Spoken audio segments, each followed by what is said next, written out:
I was a little concerned looking at the chart on the bottom left that our general meeting attendance has actually been going down. We're working, it's so hard to make these meetings good. So you gotta do what?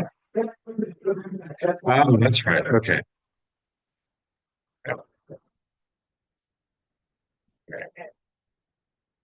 Well, welcome. Uh, let's see. I have a series of announcements to make before we get into the program. Subject matter expert. I sent out a memo. I sent out a form. I had intended to bring paper copies today. Maybe I purposely forgot because we didn't want to process paper. But if we're very seriously, this is something that we want to do to define master gardeners, not by projects, but by your areas of expertise, your areas of interest, the ways that you can most meaningfully impact master gardening, not just what you're doing, but what others are doing. I use an example. I can remember when I first became a master. Welcome our newest class. I hope the class is going well. Thank you for being here. But I can remember when I was in class in 2016, maybe, um, how, I thought I knew stuff until I was in the class. And then I started working with master gardeners and realized, wow, there's so much to learn. And you'll learn. It's like osmosis. You just absorb it. And we have wonderful opportunities for you to do uh, master gardening with veterans, and you just sort of learn so from them, and you begin to develop your areas of interest, uh, find your aptitudes, and you move in those directions. And what we want to be able to do is when anybody has a question, one of the first places you can go to is look at our list of subject matter experts and maybe get a quick answer, telephone call, a text, an email. What's this bug? What do you think? Here's a picture. What do you think's wrong with this? I had a client that asked a question about this. I'd like to maybe you could come in and help me address this problem with you. Um, we want to recognize, and today you're going to see a presentation from somebody who very clearly is a subject matter expert on vegetables. You may not have known that before, but now you're going to see it, and you're gonna know if you ever have a question about why your tomatoes splitting, he has an answer for you. So I encourage everybody to fill those forms out. Uh, Acquisition of new public-facing infrastructure. The board at the last meeting approved the purchase of a new tent, new tables, new chairs, new tablecloths, everything we need to do to have a very professional image that's commensurate with how we want to present ourselves as master gardeners, where the emphasis is on lightweight, not big clunky things, uh, some very good uh, presentation, the look of it being very, very nice, polished, clean. And if we, uh, and it leads into where we're heading next. And that is that we are going to be doing the Williamsburg Farmers Market. Once that comes in, I should have pulled this up this morning, but Shadow Harmon and I, Ann, Ann Hunt led the way, and then Shadow Harmon and I met with city staff yesterday, and I get an email. I'm sorry, I got an email from the Director of Parks and Recreation this morning saying, "Good morning. Thank you for your time yesterday and for your interest in our market. We look forward to creating a lasting partnership." So we will be at the Williamsburg Farmers Market. It's it's not, and we may not get there until May because we're still in the process of acquiring the public facing infrastructure. It's not the only market we don't want to do. We made it very clear to them this year as we're ramping up. We need to find uh, I need to find out from you who's interested in participating in farmers markets. There'll probably be some training that will be involved with that. Um, do I have something in here that I need to be going to? Oh, I already missed this. Okay, my face is in the way. I can't move that, can I? Oh, I can. If you, I guess you're able to shoot that if you want with your camera and pull up the form. And these are something, I'm sorry, I'm backtracking. These are subject matters that I just sort of came up my, I've already received a couple back and people have identified, areas of specificity within some of these categories or a category that isn't even here. I encourage that. What we're end up with is a, a site that has names and subject matters as they view their levels of expertise, do the same. Sorry, I'm back down. I forgot where I am. Okay, so we are going to do the Williamsburg Farmers Market. What is that? Okay, so that's as far as I go. The Williamsburg Farmers Market, but we're also going to continue doing Toronto. We're also going to do New Kent. If there's something in uh, Charles City, we might see how that works out. We know there are other festivals that will be interested in using that new public-facing infrastructure. And Canada is going to be developing a calendar of how, and where we're going to be doing. Be looking for signups. When we get to that point, certainly by this time next month, we'll be looking for signups. Uh, it was one of the fun things that I used to do before COVID, was doing the Williamsburg Farmers Market. It's a lot of fun. We will have a hotspot and a laptop. There'll be a robust help desk function at it. It should be good. One thing that we will be doing at Farmers Market is an educational component every time we do something, whether it's a short presentation, whether it's just an exhibit board, whether it's something to demonstrate how to properly plant seeds or do something. Uh, and so Shadow will also be working on developing a calendar of educational, which would be sort of specific to that time of the year. What would be people be interested in? That was one of the missions of both Master Gardeners and of the market, is to have an educational component. We fulfill their goal of having the education, and so we need to be very serious about that. And of course, whatever we do there, we would do at Toronto, and we would do at New Kent as well. So Lewis Skinner Botanical Garden Field Trip is something that's I should go back tonight. Is something that's in the works. The planning for that. There are people that are interested in participating in that planning process. Please let me know. After the meeting, Tom Reel will be collecting for Green Thumb in the parking lot. There's Tom back there. All right.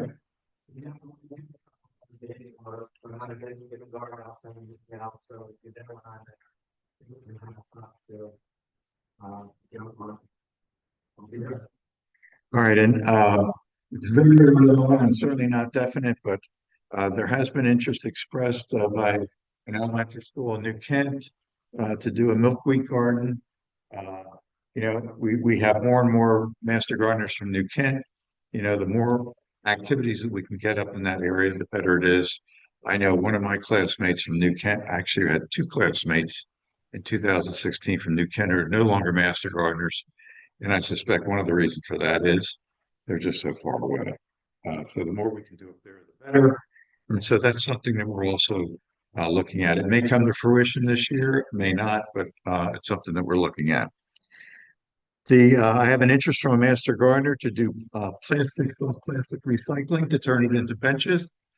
If that's something, and I'll probably be sending an email out on that. If that's something people are interested in, let me know. I'm going to be following up with the library tomorrow, but they have asked if we would be interested in participating in their summer reading series. They have a couple programs that they've identified I have not done it before, but I think there's certain specific times where we would be reading and sort of instructing on various, they identified them, I can't remember what they were, topics, but I'll be sending an email out to you all on that. And I do want to lastly point out that the newsletter is out. It's got all the news you need and lots of good information in there. It's beautifully produced as always. The one thing that I wanted to point out to everybody on page 16 is the article on the Waterwise Garden. Uh, Elvin and Kay Clapp have run that garden for years, but they've indicated that this is their last year to run that garden. The garden is at the entrance to the James City County Human Services Building on Old Town Road. They're looking for somebody to succeed them. They're hoping that somebody who may have an interest, could be two people co-leading it, would step forward and be mentored by Elvin Kay this year, so that wouldn't be coming in cold next year. So please, encourage you to consider that one opportunity. The garden is in great shape. Uh, One of the interesting things about that garden is that they translate things into Spanish, because a lot of the Hispanic clients that come through there, which might be another compelling reason why somebody might like to do that project. And that is it. Okay. Minutes. Minutes have been sent out to you. I'd entertain a motion to approve unless there's some correction needs to be made. Is that Jeff? Yep. Okay. Vicky, second. Any other discussion? All in favor, signify by saying aye. Opposed? Thank you. Linda?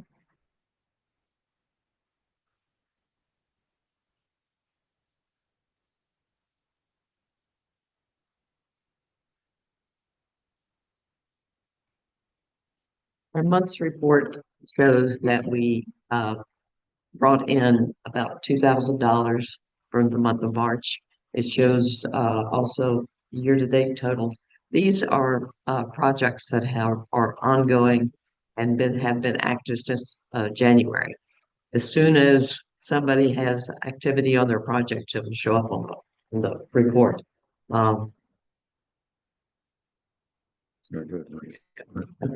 Of course, this is the outflow, the checks that I've written and the activity for projects and general disbursement, which was about almost $6,000. Anybody have any questions? Okay, thank you. See, do we take action on that? I can't. Do we take action on your reports? No, I didn't think we took action. Okay. Let's see. Dot was under the weather, but she's here and she has a report. Hi, everybody. Can you hear me? Yes.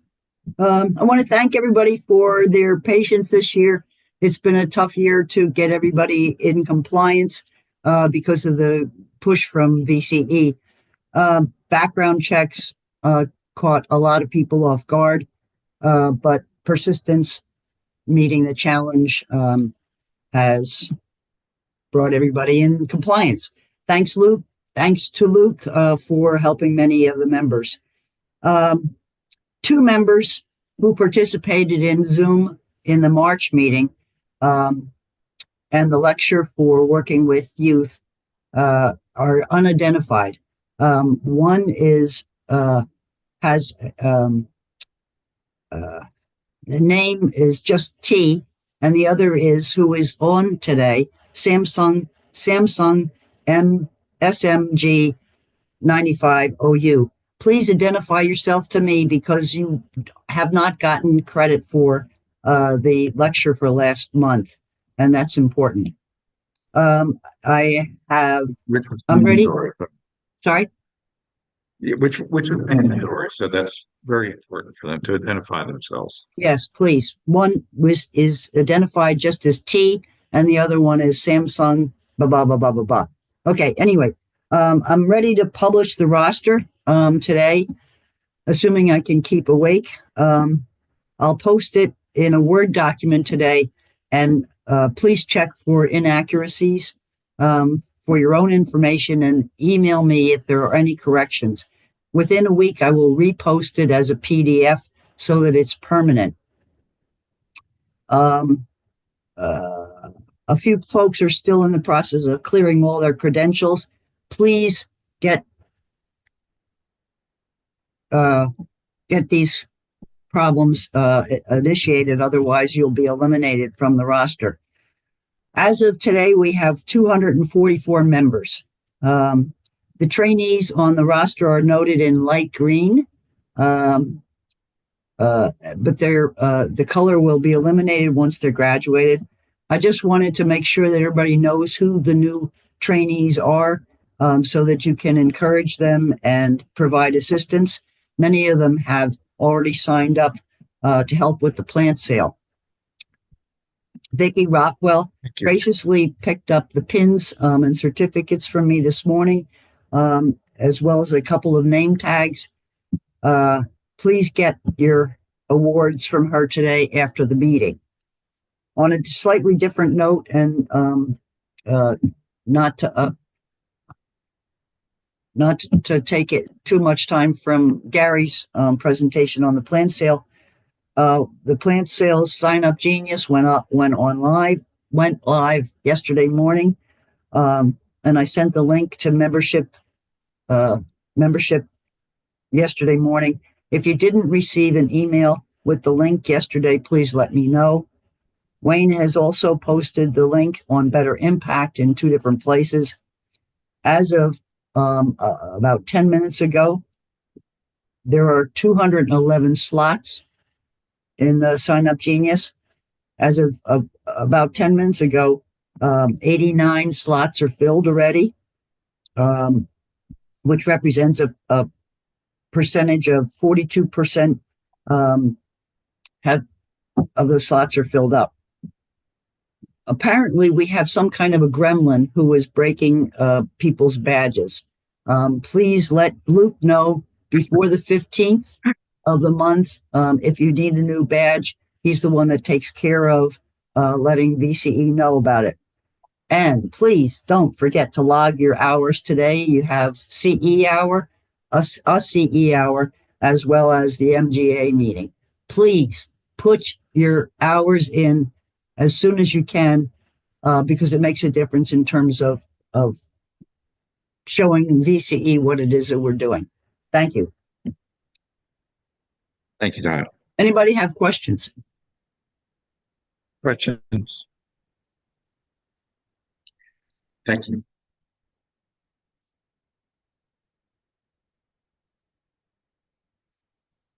By the way, as far as I know, we really haven't had any technical difficulties today. I just want to thank Wayne and Crystal do an outstanding job. You make the results look good. Okay, every month we put the opportunities calendar up so that you know that it's online. You can go in and look under opportunities. If you're looking for hours, you're looking for a project to do, it's there. Project leaders are putting those up. Before we get to plant sale, I wanted to extend an opportunity to any of the project leaders. Did anybody have any comments you wanted to make about some of the things that you're doing in the month of April? Okay, good. It's always there, and you're always welcome. Okay, plant sale. Gary and Marion?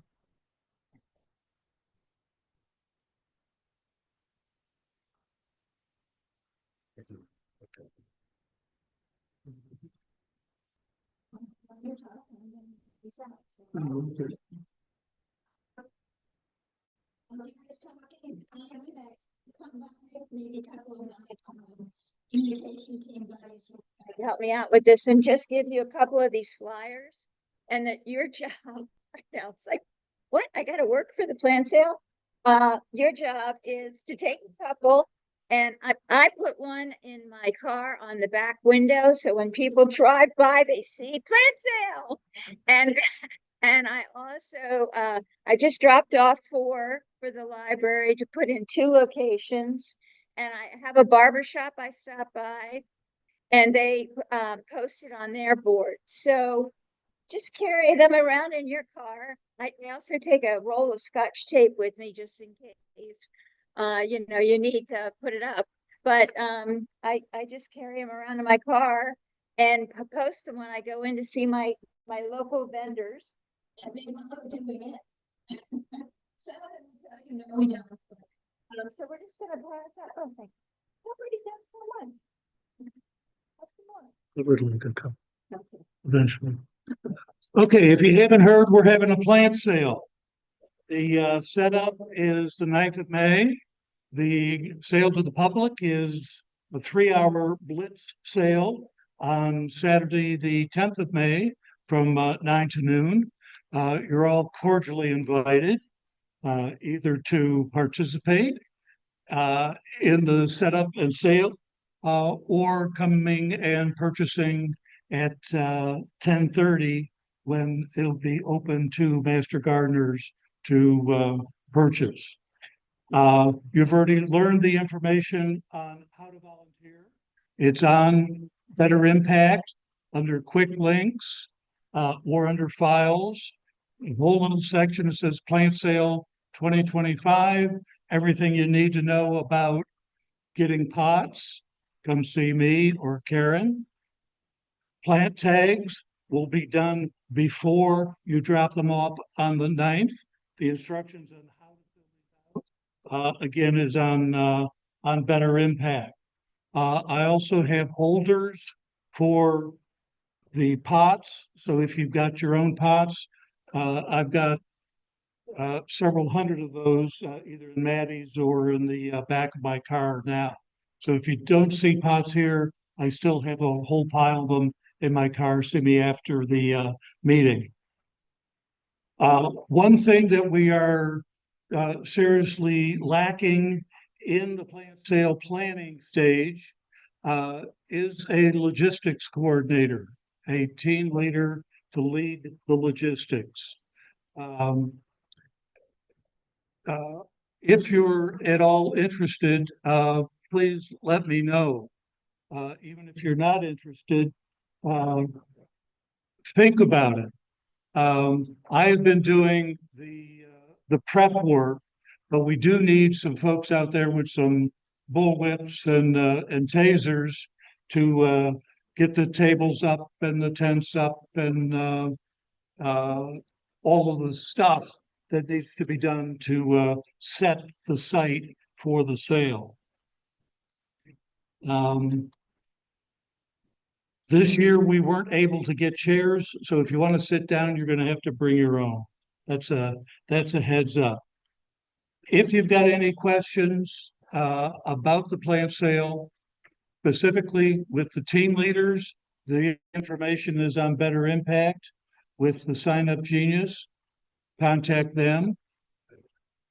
Contact information is located on the roster that Dot had just mentioned is all new and improved. We only have one more meeting before the plant sale happens. So this is kind of your last shot to get pots and get ready. One of the big advantages that we have selling our plants is that they're well-established, good-looking specimens. They're not going to look good. They're not going to be good specimens if you dig them up the day before the sale or 2 days before the sale. They're just going to look wimpy with all of the moving around. So as soon as you can get things in a pot, the better for the plant and the better for the sale. Do I have any questions, problems, comments? Deb? Here as well. Right here. And I've got those two little baskets right up front. Don't take any more than you need. These are costly. So if you find that you do, bring them back when you drop your plants off. Steve? We are not providing soil. Harry?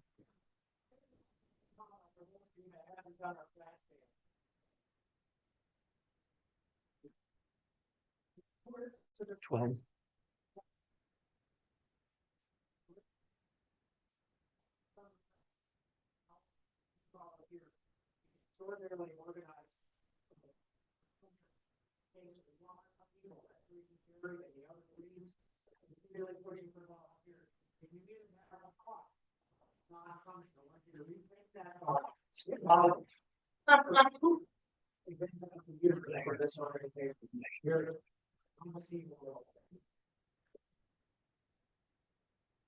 Any other questions, problems, or comments? Thank you, Harry. Okay, again, you know how to find me. Don't hesitate.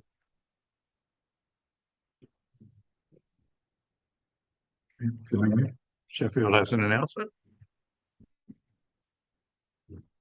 Hi, I just wanted to put in a plug for the Learn and Grow educational series that's held monthly. If you go to the Williamsburg Botanical Garden website, you can see upcoming events. It's the third Saturday of the month. It's being held at the Rec Center, and you can sign up to get on the email list. We're at the Rec Center because we can have more than 50 people and we don't have to go through all this, as Judith would say, hoo-ha of getting people there. But the one in April on the 19th is Sean Dash, and he is just fantastic. He's an entomologist at Hampton University. His title is Pollinators, Predators, and Pests, How Insects Shape Our Gardens and Forests. I definitely recommend that program. And if you don't manage to sign up, it's worthwhile coming that Saturday morning. And as a walk-in, we probably can accommodate you. And just as a for May, think about if you like butterflies. Adrian Frank will be talking about name that butterfly, identifying by markings and behavior. And she also presents a wonderful program. Hope to see you Saturday the 19th. Thank you. You know the Dash? You know the person? Okay. Now to the star of the show.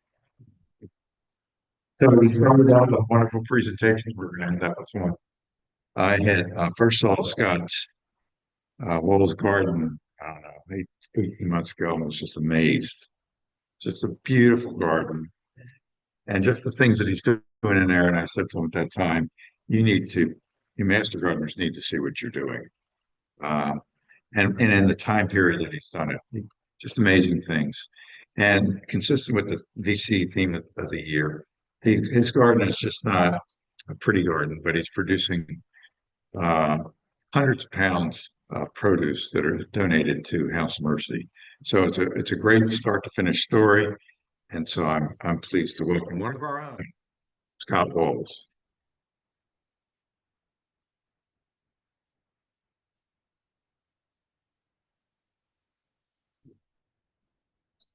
Get set up here.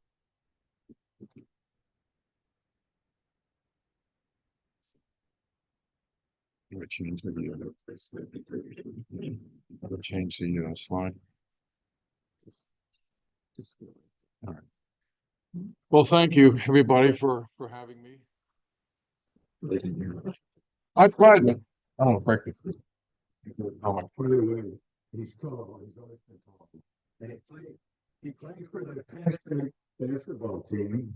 You can Google him and you'll see his statistics when he was. And believe it or not, I was a small forward too. So my wife's 5'4", so we went to an NBA game one time. One of my teammates was playing, and after the game, this is back when the Seattle Supersonics had some players, and they were 7'7" And I said to my wife, "See why I said I'm a little guy?" Because we were looking up at these guys. Anyway, I want to thank and Wayne and Ann for having me, but especially I want to thank Crystal because she was very instrumental in helping me put together the slideshow. And these are all photos, as I recall, from my garden. So I started about, we moved into the house 2020, excuse me. And that's the winter of that. Into I guess that next spring, I wanted to have a vegetable garden. And so I started wanted to get the vegetable garden going, but part of my part of our choice for buying a house and moving into Williamsburg were basically two things. I wanted a first floor master bedroom, so I wanted to avoid stairs, and I wanted a large, sunny backyard. Everything else is kind of secondary. So after about 6 or so months, I finally found something. And that's what the garden looked like a couple years ago. And that's when you walk in from the side of my house and you look in there. And I refer to it more as a cottage vegetable garden. And you say, well, where are the vegetables in there? Well, we'll show you here as we go through. So here's the lawn. So the first couple pictures, none of that was there when we first moved in. So that's in the very back of the house, backyard looking east towards the back of the house. There is again to the back of the house. Remember this, how's this little thing work here? How's the pointer work here?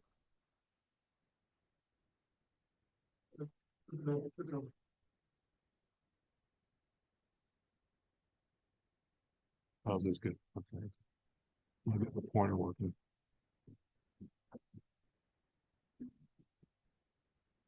That's it. Okay. Anyway, so point at the bottom picture on the right, you see the little corner of the patio there? Keep that in mind because the lawn.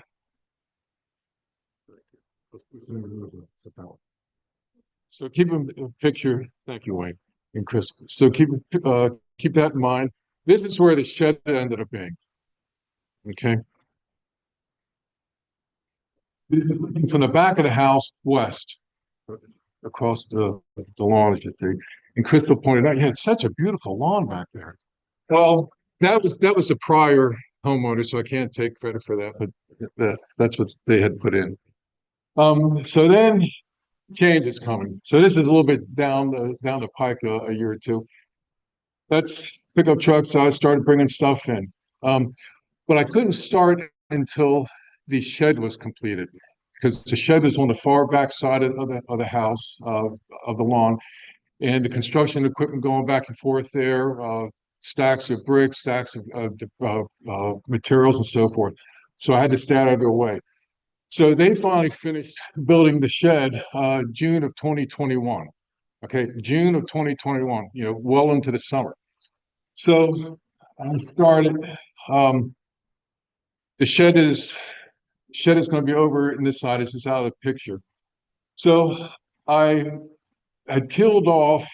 It's about a 30 by 30 section. It's hard to believe that's about 30 by 30. And the contractor that landscaped or backfilled around the shed to level it off, I had him or asked him to. He used his little bobcat I wanted him to dig this with his bobcat, but he showed up with this rotisserie type of road and just churned it. Well, it's not what I wanted. Because all it's doing, I have fescue and Bermuda grass. Well, the Bermuda grass or the fescue grass is fine because all you do is flip that over and it basically dies. And it's got organic matter. The Bermuda grass is a whole nother story. If you don't kill the roots, okay. And those things go 6 to 12 inches down to the ground. So all he was doing is not only blending up the roots, but he was also compacting the soil underneath the rotary. So anyway, so I let him do his thing. And then went back. So I wanted to have my garden because I've had 5 houses and I've always had to build a vegetable garden every year. And I've always had vegetables the first summer, for close to 35 years now. So this is later in the summer. I just worked on this about 15 by 30 area in here. These are tomatoes that I bought these from the store. They're just little seedlings. These were Better Boy, as I recall, and they're in tomato cylinders. I use a concrete rebar wire to make cylinders. And so this is probably like September time frame by the time this got going. In this part, you see how this is kind of grayish, the soil? That's peatwick. It's a type of basically gray soil and gray clay soil. So you really have to break it up. When I was up in Northern Virginia, we had red clay. But down here we have this peatwick type soil. It's very nutritious, but you have to break it up. And you can't just run a rototiller across it because it just dances across the floor. So I got my pick out and my shovel, so I started digging and digging, digging. And that's where you get your workout. And so here, this is, I guess, later that summer, late fall, or excuse me, early fall, this part. And then here is that part, the soil where I had been working on it. Now, when I build my soil beds, so I add, um, compost, leaves, grass clippings. I collect kitchen scraps. I have a little container in our kitchen, put kitchen scraps in there, like toilet paper rolls, paper towel rolls, eggshells, orange peels, all kinds of stuff. You clean your hands, you wipe with a tissue, rip it up, I put it in the container. I empty that 2 or 3 times a week, and it goes into the garden. And it decays pretty quickly. I put this, it's a little hard to see. Here's a better picture. This is a 10-foot 6x6 post. I want to put this a garden bell up on there. I brought that from Northern Virginia as well. And so that'll be a point of reference as we go through, because you'll see things that are growing. And I would be remiss if I didn't point these are 2 rain barrels here. There's one there, there's a second one. One of my very nice neighbors, Marilyn Riddle, who's here today, she wasn't using them anymore. So she said, Scott, would you like my rain barrels? I said, absolutely. So I connected them to the roof here. This is, as you see, part of the shed. And this little ball here, we have a little dog. They're great for deer repellent. And so if you wonder what that is. I constructed, this is the second part of the garden. Now, this is only about 30 by 30 in here right now. Okay, and that my wife was happy with that. Okay, I wasn't. I didn't tell her that. So here's another angle. This from the backyard, looking towards this the house. This is crimson clover. So that fall of 2021, 2022 time frame, I planted crimson clover, and that's a fantastic cover crop. You let it bloom, it gets up about mid thigh, excuse me, mid calf, up to almost your knee, depending how tall you are.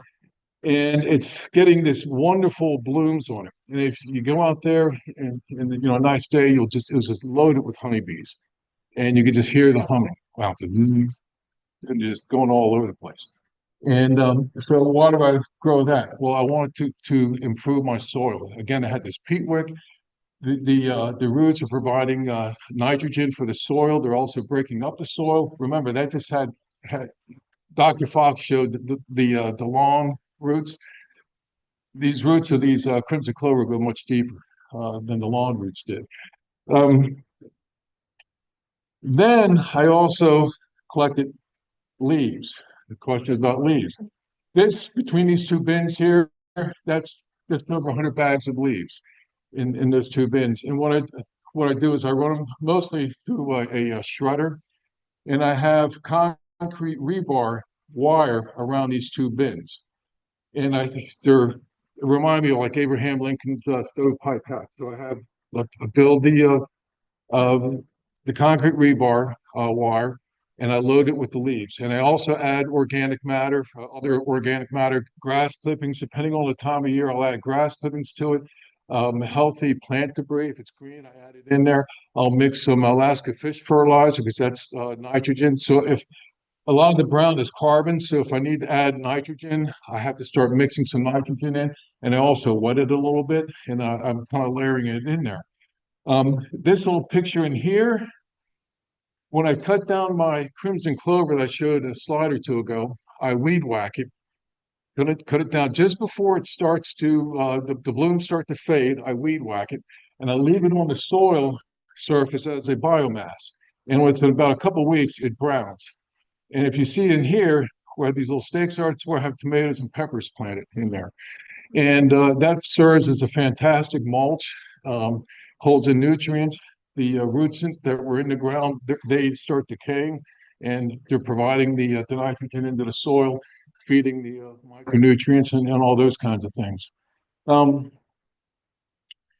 bird back here. I always like to have water in the garden. This is some broccoli plants here. I have potato grow bags here. And here's my leaf here. You can see a little bit of the outline of the rebar wire. So what I do to get that composting, the leaf mold, I take the wire off after about 2 or 3 weeks. It's my goal. I take the wire off, and the leaves will stay right there. It's like a stovepipe. I move the wire over, and I reconnect it, and I pitchfork it. I turn the leaf into the new bit, and I'll rotate those two, and I'll do that. My goal is to do it 4 times during the off season, the winter. And what I'm trying to do, I'm not building compost, I'm building leaf mold. So over this picture there, you see where it's breaking down. See how high it is over here? See, it's breaking down there. And so what I want to use it for is mulch in, as Dr. Fox mentioned, I use it in mulch in between the rows. You'll see some in here, you'll see some up over there. And here's some of here's some of the leaves down here. And this is some my broccoli. And up top here, there's different photos. You have a hard time selecting which pictures. This is some garlic up here and some onion. Here, just another angle. This is some garlic back here.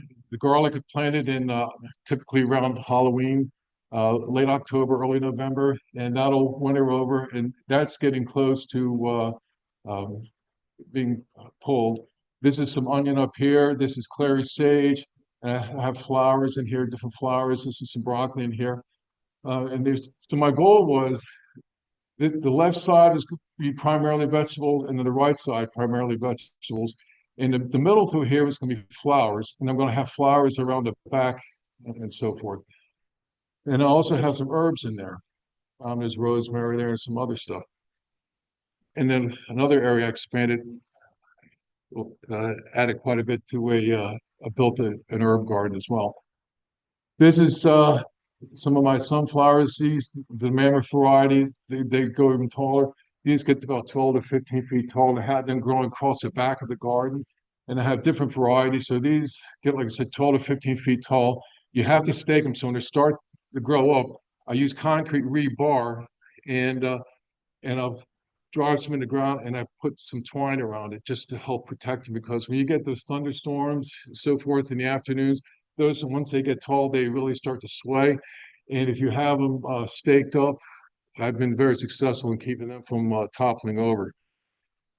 You learn that from experience. Just some of the flowers in here. Here's some of Pat Rathke's larkspur. She gave some seeds. And coneflower. Here's some yarrow in there. There's some celosia back there. And again, this is just inside my vegetable garden. This is a lot of people ask me about. This is beautiful plant, African blue basil plant. It's a hybrid. This thing, you can only grow it from propagation, so you have to take cuttings off a plant before killing frost. It'll produce seeds, but seeds are not viable. So you have to grow it from propagation, and you have to grow it all winter. And that can become a little challenge.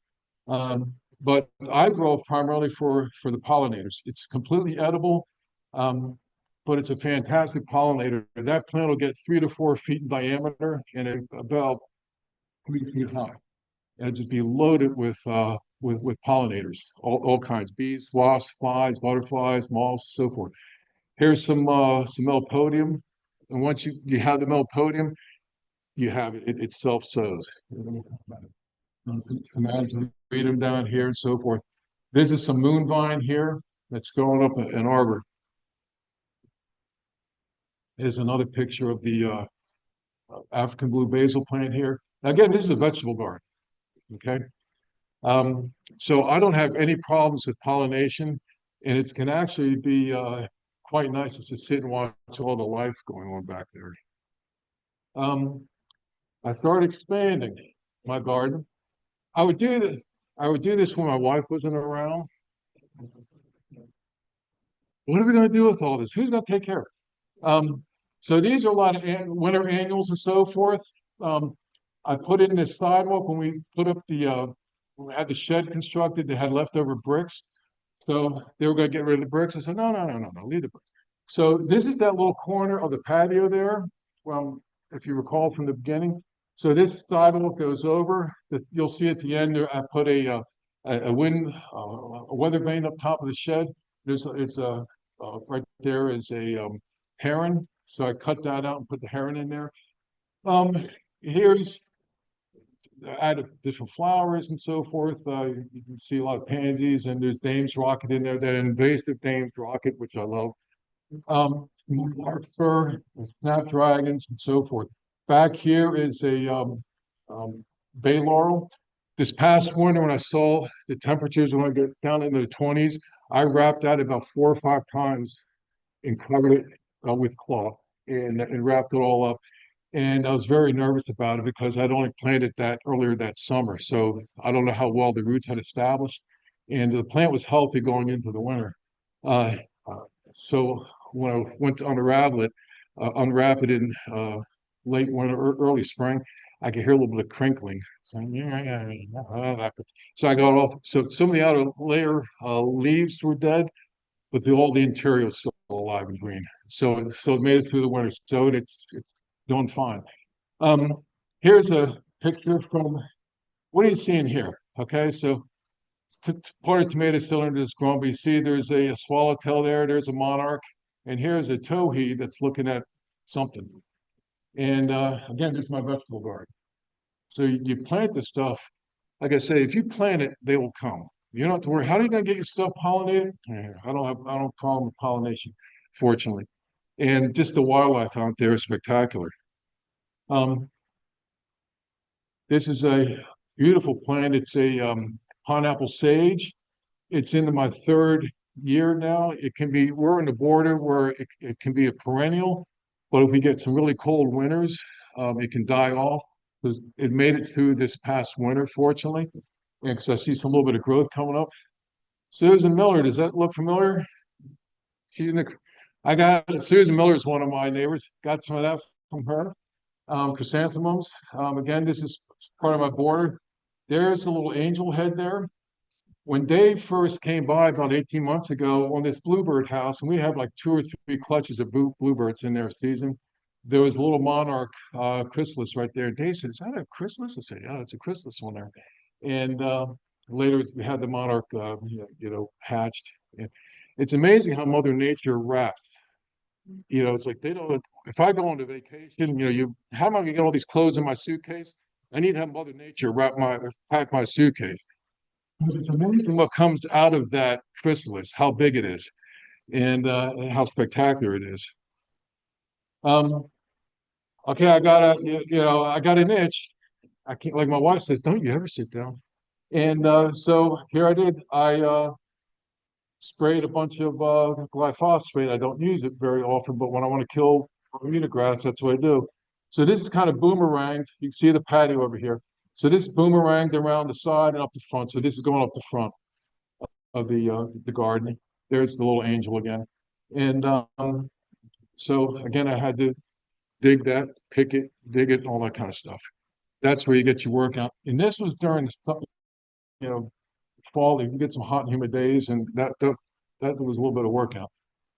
Collecting leaves. I have a lot of trees, and the question earlier about what do you do with the leaves? I go around and collect leaves and bag them, run them through. Most of them have to run through the shredder, and I build those bins, leaf bins I talked about, and that becomes my compost and leaf mold going through. And this is that area where I killed off in here. And I have another good friend, Jeff Mellinger. He, instead of me having to go to Lowe's or a box store and rent a rototiller, he let me borrow his. So I was able to, the only time I use rototillers now is just to rototill new beds, if I'm creating new garden bed. So that's, I rototilled that to blend. You want to blend all those ingredients up. That's leaves. You can see I go down to Yorktown to the composting facility and get some compost and soil blend from down there, and so I build all this. I add some fertilizer in there, Something you may see here. So what are those things? Cryptocurrencies. If you remember, so this is my four cell example. What you see here. So looking at this, it's hardware cloth that I use. I have some seeds sewed in here. And so having a little dog and having other critters and so forth, I like to run through the garden. That helps protect the plants when they're small. And then as they start to grow up to the top of the to the hardware cloth here, I take those off. And those things, because they're galvanized and stuff, they'll last for years. So they're really easy to make. You can buy them by the rolls, and you use tin snips to cut them to make them. And what else? You see got my leaf bins back there still. Also back in there. This is another area. So my wife wanted me to leave the lawn in here. This is the shed, front of the shed, and you saw. Okay, and so that's gone now, and she doesn't say anything anymore. She just rolls her eyes. Uh, some more crimson clover back there. Now you say, what are these things in here? I grow cans. They're actually number 10 cans from restaurants.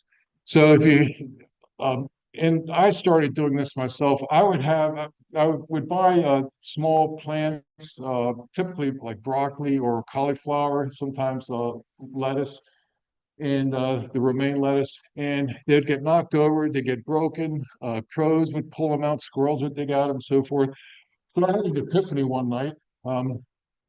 I asked it at one of these restaurants, pizza place. I said, "What do you do with your pizza cans, your sauce cans?" Because I used to work in the restaurants. Because they order their sauce and then they make their sauces with it.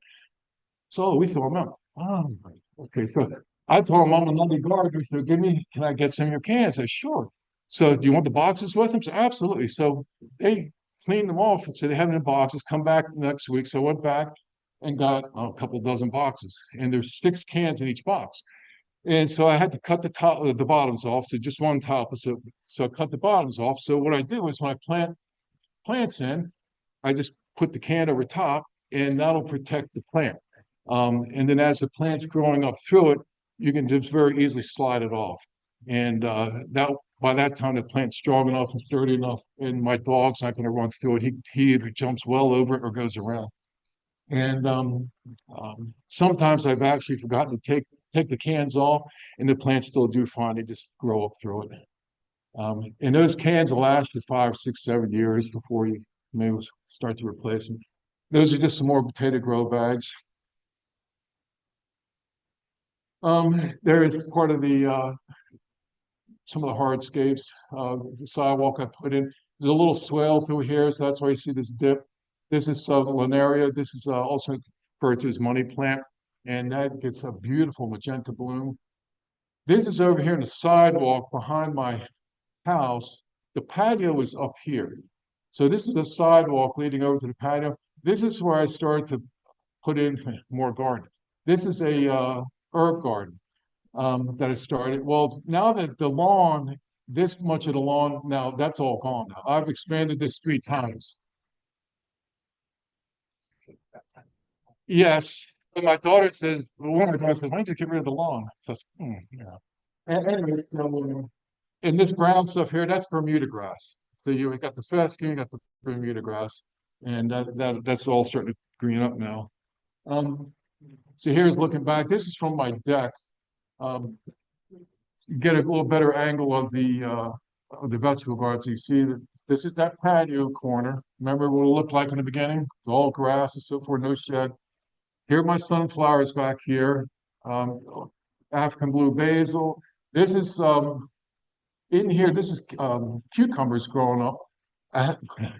When I was a kid, we had a metal headboard, and it was a butterfly. My sister had it, then my brother had it, then I had it. Well, when we're cleaning up my parents' house, I got it back. I said, what am I going to do with this? I know what I'm going to do with it. So I stuck 2 pieces of PVC in the ground and just stuck it on there, and I grow stuff up the headboard. So yeah, be creative.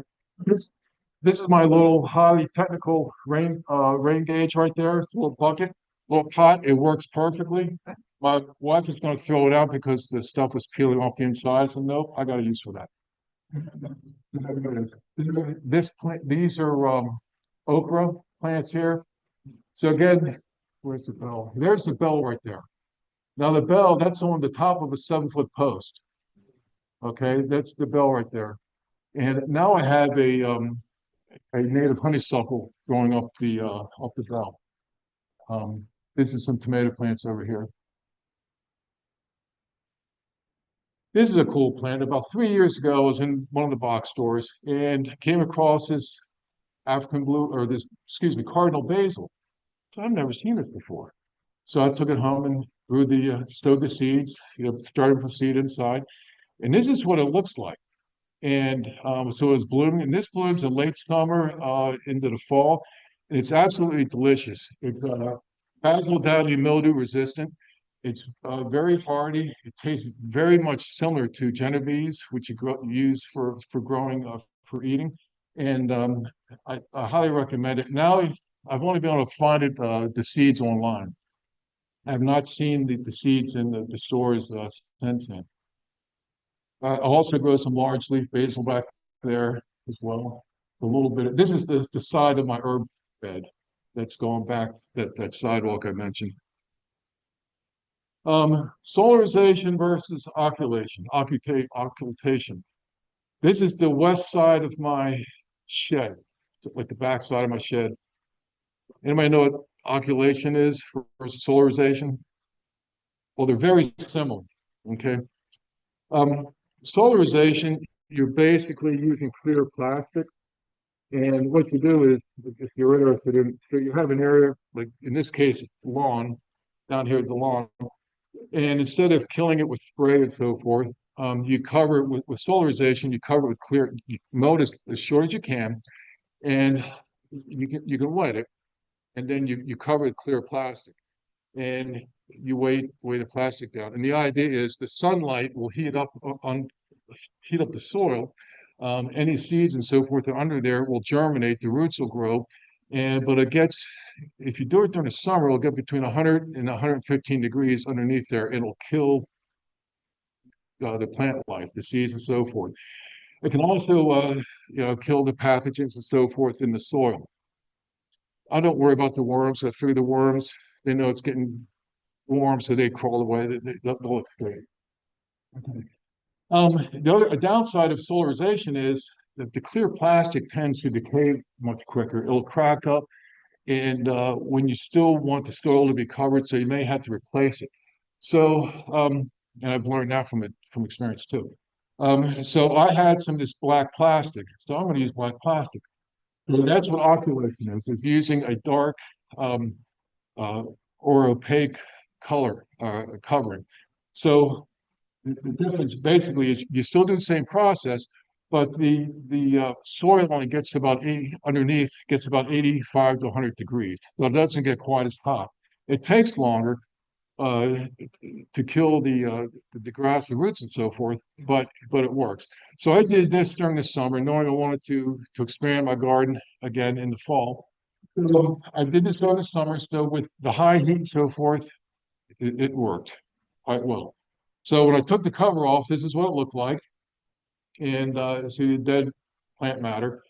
And I added some, the ingredients again. This is a little different angle, but again, this is a U-fork. I don't know if anybody's ever used or seen a U-fork. And instead of rototilling, I use this to break up the soil. So you basically put it in the ground. These tines are 10-inch. There's, I think, 6 of them on here, 6 or 7. They're 10 inches down. So you push it down your foot and you pull it back. And you don't really rock. You push it down, just pull back, and then you lift it up and move. You kind of work backwards. So what you're doing there is you're not turning the soil over. You're just loosening the soil. And then what I also do is, actually before I start doing that, I'll spread fertilizer on there. If I want to put 5-10-5 or 10-10-10 or something on there, or compost, I'll put that on top, and then I'll use the U-fork. But over here, because this, going back to this side bed here, I added all the ingredients in, and then I used the rototiller again, because again, I wanted to blend it all up. And, you know, there's the picture on the left, you see the soil and stuff before I started adding it. And then the picture on the right, that's broccoli and mostly broccoli. Down here, over here, this is some romaine lettuce. I had that covered with the tents. And I put my cans around it just for protection. And then we had those little white cabbage whites that flutter around the butterflies. Well, for a gardener, I don't really care for them because if they land on my vegetables and they lay eggs and the caterpillars hatch and they start eating my plants. Okay. I don't like to spray my plants with anything other than I'll use neem, sometimes um, uh, soap and water and spray it on there. But that washes off pretty quickly. So I made this hoop tent. And what over here, um,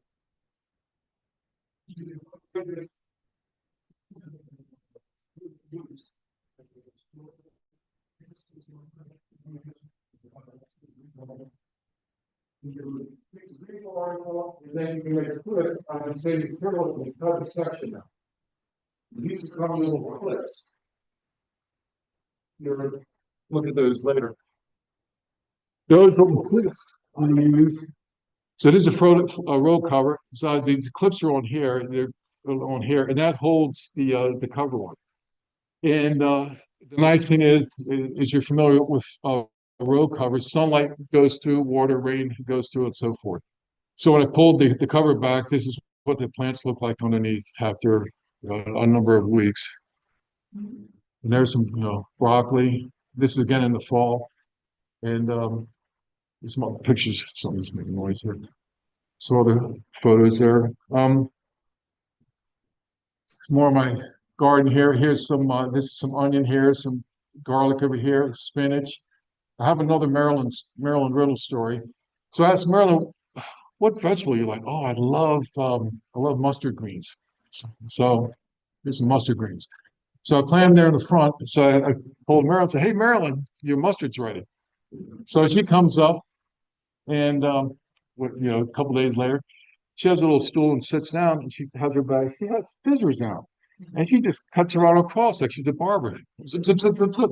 I never seen anybody cut it, just right across them. And I didn't care. And it grows back. That's part of my herb garden up there. You see a little better angle. And that lawn, part of that lawn now is gone. So this is some obedient plant here. That's, as they say, it's not very obedient because that'll spread. So you have to kind of stay on top of it. Yeah, and here's the other angle of the herb, what I call the herb garden. But this goes down here. It's about 3 times the width now. And there's some violas there, as you see. This is that brick path. Now, I brought daisy seeds from when we moved from Ashburn, Virginia, Northern Virginia. I brought those down. I'd save them. I spread them in the garden. And so that's what this is. These are all self-stowed from the prior year. And they were absolutely gorgeous. There's just, you see a myriad of different things. Here's the church of the bell back here. Yarrow, there's Asiatic lilies there, and just various flowers around. There's me standing in the okra. So that's okra there. I'm 6'7", so you see how tall my okra gets. These are pole beans here. They're kind of hard to see, but there's a pole beans, Blue Lake pole beans. They get up about 9 feet tall.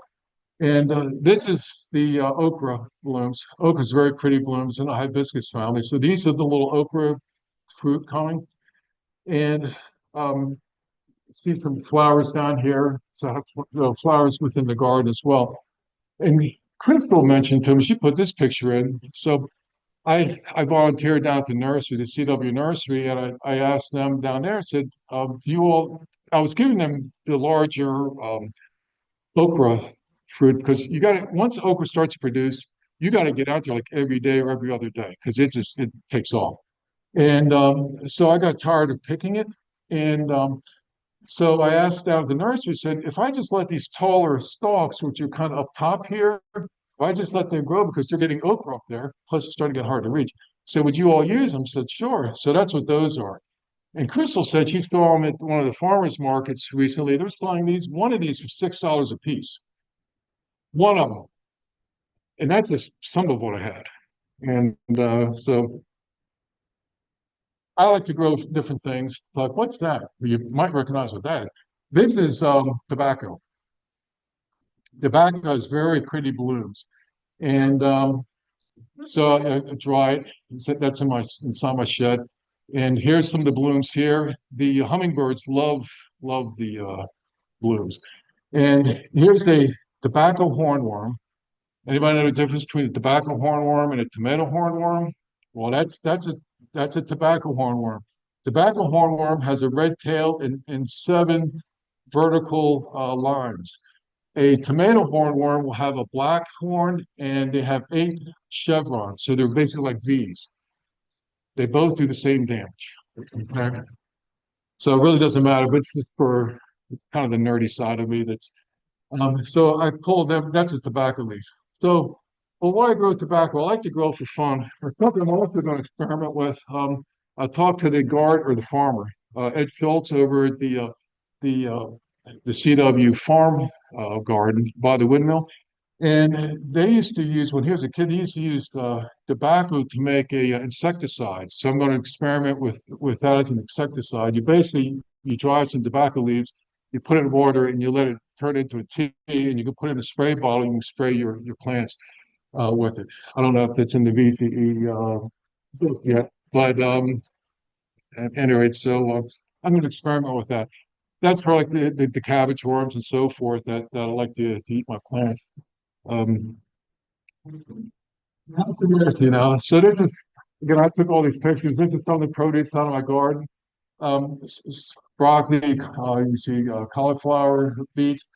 One thing neat lately, the last couple of years, is the variety of cauliflower. I don't know the name of it, but if you've ever grown cauliflower, cauliflower grows very similar to broccoli. You get the leaves coming out, but you're supposed to to keep them from turning green, the heads, you're supposed to wrap the heads in pine to bleach them or to blanch them so they don't turn green. Well, they've developed a hybrid that actually leaves go over the heads. So when I was first growing it, I didn't realize that. And I didn't think I had beautiful plants, but I didn't think I was getting any cauliflower.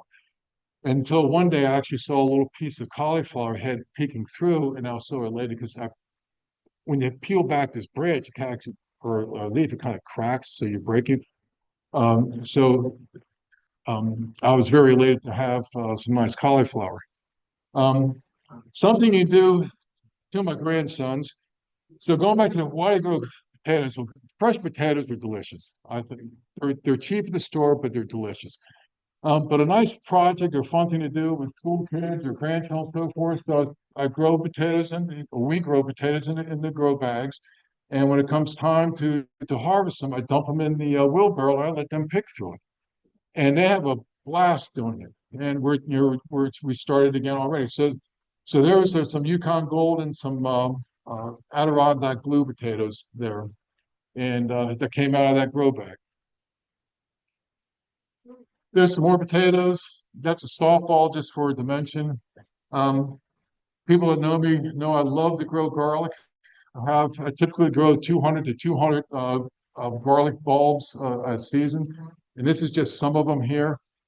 There's more back here I haven't pulled up yet, and there's larkspur back there, and this is still this is like late spring now, early summer, and yeah, I have my bird feeder here. One thing I learned to get a bird feeder, you want to have a bird back there because the birds, once you start if you grow tomatoes, birds like to peck at tomatoes, especially when it gets hot.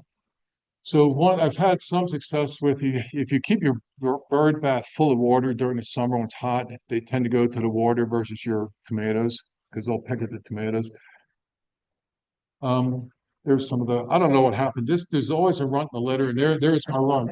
That's my tip of my shoe there, just for comparison.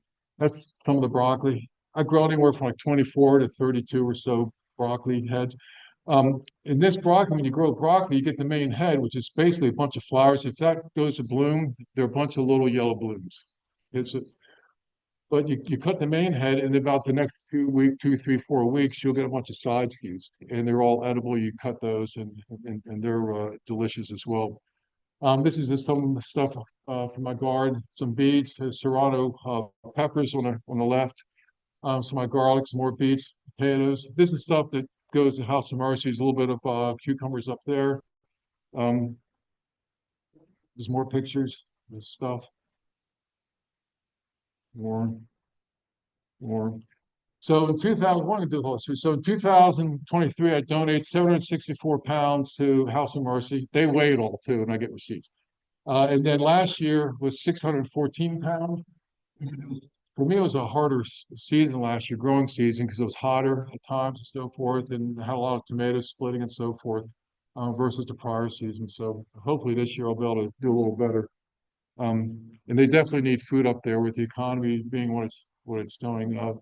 They can certainly use it. So some pollinators. This is again my garden. This is, I believe, this is a an outlet.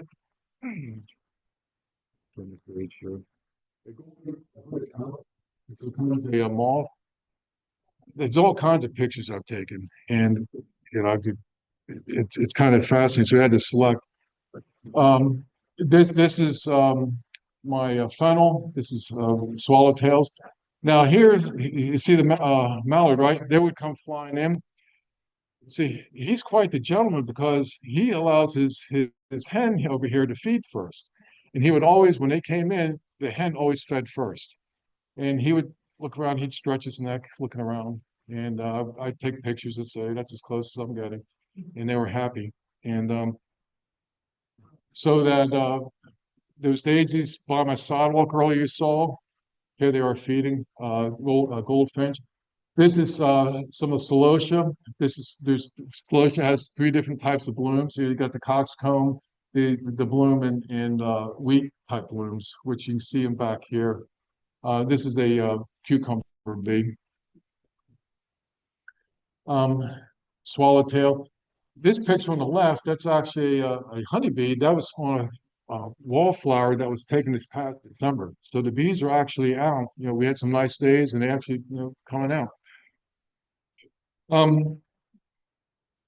Blue-winged wasp in here on goldenrod, and then this is that the honeysuckle on my bell here, and there was see that guy right there, hummingbird.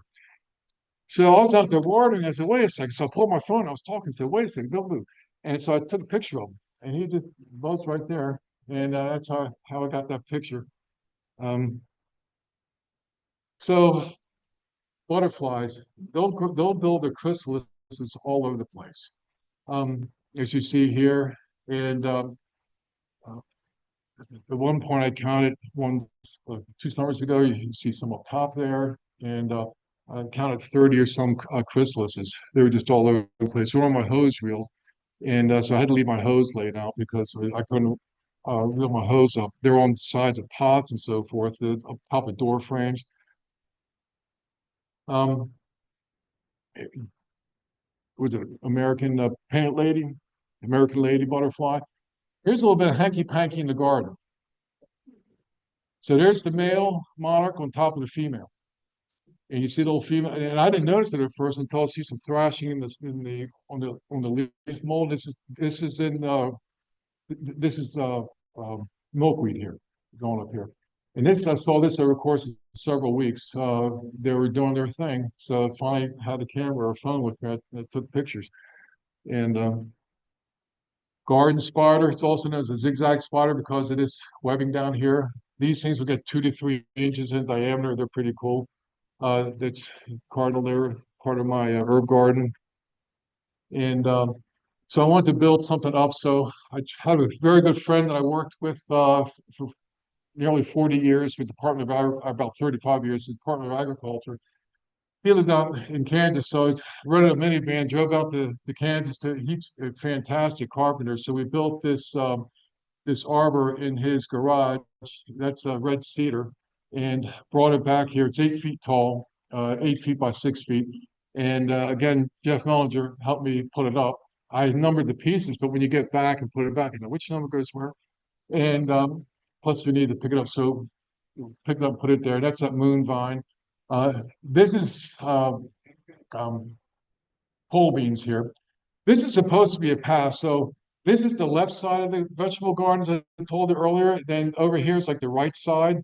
And this is supposed to be a path. There, back there, I moved the bird bath. So the bird bath is back in the middle, so I can actually walk back through here. And I have to constantly just cut stuff because it just wants to grow in. And so here's my little angel there. She's hiding, or he, and hiding in there. And I think that's that. Any questions?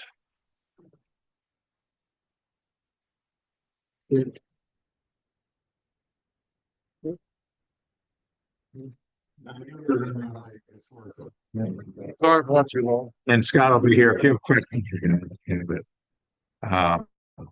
We wouldn't be able to tell you what we're doing in our projects, but we want you to know what we're doing as master gardeners too. So if you have a story you'd like to tell, we would like to help you tell it. Now, Scott, I just told Scott, just get us some pictures. We'll put the PowerPoint together for you and help you in any way we can. So I offer that invitation to anybody else here as well. So with that, our meeting is adjourned. Thank